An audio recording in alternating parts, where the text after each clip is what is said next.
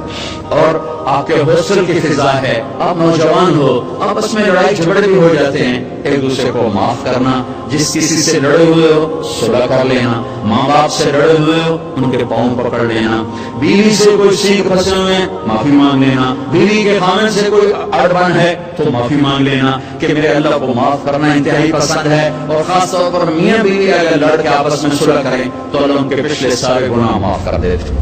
یہ صلح اللہ کو ایسی پسند ہے. تو آپ حوصلے میں پارٹیاں بن کے نہ رہو. آپس میں اگر کوئی جھگڑا لڑائی ہے معاف کرو، معاف کرو، گلے سے لگو، سینے سے لگو. اپنے حوصلوں کو خوبصورت بناؤ قرآن سے، میوزک سے نہیں، قرآن سے. اللہ تمہیں جنت کی میوزک سنانے والا ہے. ایک نغمہ چھڑے گا نا تو ہزار ہزار سال ایک ہی نغمہ تمہیں سناتا جائے گا. تم سر دھنتے رہو گے، تمہارے سننے کا مزہ ختم نہیں ہوگا. پھر جب اللہ خود اپنے چہرے سے نقاب ہٹا کر اپنا دیدار کرا کے اپنا قرآن سنائے گا تو سر سے لے کر پاؤں تک تمہارے اندر میں وہ نشہ اور روحانیت اور وہ سرور سرایت کرے گا کہ جب اللہ سنائے گا تو صرف کان نہیں سنیں گے، پورا باڈی کان بن جائے گی، ہر سیل کان بن جائے گا اور اللہ کی آواز تمہاری روح میں سرایت کرے گی اور اللہ اعلان کرے گا وہ کہاں ہیں جو دنیا میں گانے نہیں سنتے تھے. اعلان ہوگا. اب تمہاری مرضی ہے کہ تم یہ ڈھول ڈھمکے سن لو یا میرے رب کی جنت کے گیت سن لو، میرے رب کی جنت کا نغمہ اور موسیقی سن لو. تو آپس میں میرے عزیزو پیار محبت سے رہو، آپس میں الفت سے رہو، درگزر سے رہو. کبھی کھٹپٹ ہو جائے تو کسی سے کو ہماری صلح کرو، خود کرو. نہیں کر سکتے کسی سے کو بیچ میں پڑے، وہ نہیں پڑے تم اوپر کے بچے مل کر ان کی صلح کراؤ. نفرت سے نہ رہو، محبتوں سے رہو. اور قومیت کی بنیاد پہ نہ چلو، امت کی بنیاد پہ چلو، امت کی بنیاد پہ چلو. والدین سے کہتا ہوں اپنے بچوں کے رشتے میں قوم کو نہ دیکھو، دینداری کو دیکھو، نیکی کو دیکھو. یہ ہم اپنی قوم سے باہر نہیں کرتے. اس نے ہماری بچیوں کی زندگیاں برباد کر دی، ہمارے بچوں کی زندگیاں برباد کر دی اور بے جوڑ رشتوں نے تباہی کے دروازے کھول دیے کہ اپنی قوم میں کرنا چاہے وہ کیسا ہی کیوں نہ ہو. اس بت سے بھی ماں باپ سے کہتا ہوں باہر نکلو. اور آج سے کہتا ہوں ماں باپ کی مرضی کے ساتھ قدم اٹھاؤ. تم بھی اس حد تک کراس نہ کرو باؤنڈری کے کورٹ میں جا کے تم شادیاں شروع کر دو. اور ماں باپ سے کہتا ہوں اتنا مجبور نہ کرو کہ ان کی زندگیاں اجیرن ہو جائیں، ویران ہو جائیں. کہ جس نے زندگی گزارنی ہے ایجاب و قبول لڑکے لڑکی کا حق ہے، ماں باپ کا حق نہیں ہے. اور یہ حق بڑا غلط استعمال ہو رہا ہے. بس ایسے کرنا ہے، کرنا تو کر، نہیں کرنا کر، پاپے جا کر ایسے نہیں کرتے. اور کوئی بیٹی تو کہہ نہیں سکتی کہ میں یہاں شادی نہیں کرنا چاہتا. میرا تو راوی میرا کنارہ ہے. ہمارے بچپن میں ذبح کر کے دریا میں ڈال دیتے تھے. کتنی ہزاروں بچیاں راوی کی لہروں کا شکار ہو گئی. اپنی قوم میں کرنا، لہر نہیں کرنا، ایسے کرنا ہے جیسے میں نہیں کر سکتی. چلو ووٹ کر دو. ساری زندگی خود زنا کریں تو کوئی غیرت کا جنازہ نہیں نکلا. بیٹی صرف اتنا کہہ دے میں یہاں نہیں کرنا چاہتا، ذبح کر دو. جس بیٹی کا حق ہی کوئی نہیں. ایجاب قبول یہ لڑکا لڑکی کہہ رہے ہیں، ماں باپ تو نہیں کہہ رہے. یہ لڑکے اور لڑکی کے ساتھ شبد لگی، یہ اتنا ضروری ہے. اگر میں یہ نہیں کہتا قبول کیا، نکاح نہیں ہو. إله إلا الله لا إله إلا الله لا إله إلا الله